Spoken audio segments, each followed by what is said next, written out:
Saudara-saudariku terkasih, salam berkah dalam. Sudahkah kita memberi senyum hari ini? Senin 29 April 2024. Gereja memperingati Santa Katarina dari Siena, seorang perawan. Kita awali permenungan kita dengan tanda kemenangan Kristus dalam nama Bapa dan Putra dan Roh Kudus. Amin. Permenungan kita diambil dari Injil Yohanes bab 14 ayat 21 sampai 26.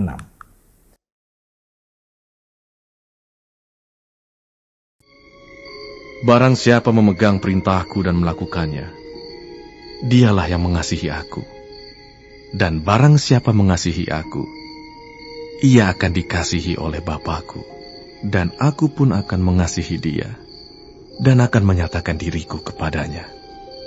Yudas yang bukan Iskariot berkata kepadanya, Tuhan, apakah sebabnya maka engkau hendak menyatakan dirimu kepada kami dan bukan kepada dunia? Jawab Yesus, Jika seorang mengasihi aku, ia akan menuruti firman-Ku, dan Bapa-Ku akan mengasihi dia. Dan kami akan datang kepadanya, dan diam bersama-sama dengan dia. Barang siapa tidak mengasihi aku, ia tidak menuruti firman-Ku.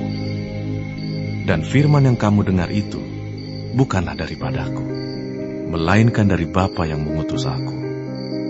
Semuanya itu kukatakan kepadamu, selagi aku berada bersama-sama dengan kamu.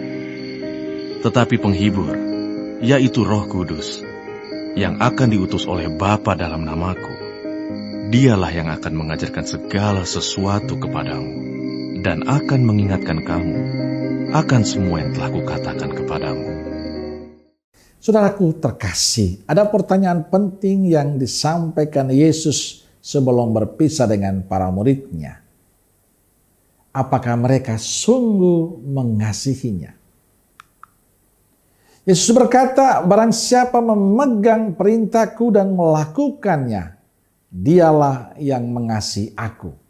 Dan barang siapa mengasihi aku, ia akan dikasihi oleh Bapa-Ku, dan aku pun akan mengasihi dia dan akan menyatakan diriku padanya. Yang disampaikan Yesus jelas. Kalau kita menyebut diri kita muridnya, itu berarti kita sungguh mengasihinya. Ini penegasan untuk kita bahwa yang diharapkan Yesus dari kita yang menyatakan diri muridnya bukan sekedar kita dibaptis atau menjadi muridnya saja, tapi hidup dalam kasih kepadanya, mengasihi dia, mengikuti dan melaksanakan perintah-perintahnya. Firman Tuhan tidak hanya cukup didengar, dikagumi, tapi yang paling penting adalah kita melaksanakan dalam kehidupan kita setiap hari dengan saling mengasihi.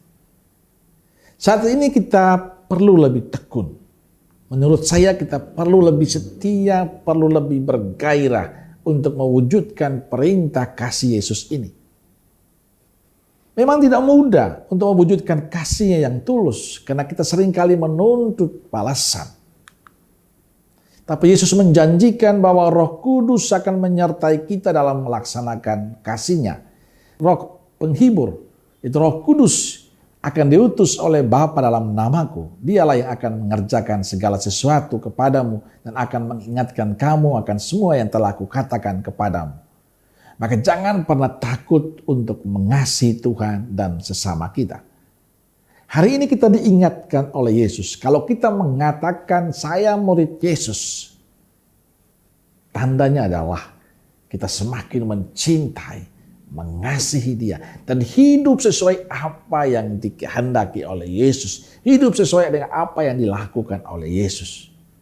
Memang banyak tantangan, tapi jangan takut, sebab Yesus mengutus Roh Kudus untuk menemani kita. Amin. Semoga Allah yang Maha Kasih memberkati saudaraku sekalian, Bapa, Putra, dan Roh Kudus. Amin. Roh Kudus Nazaret, doakanlah kami. Amin. Berkah dalam.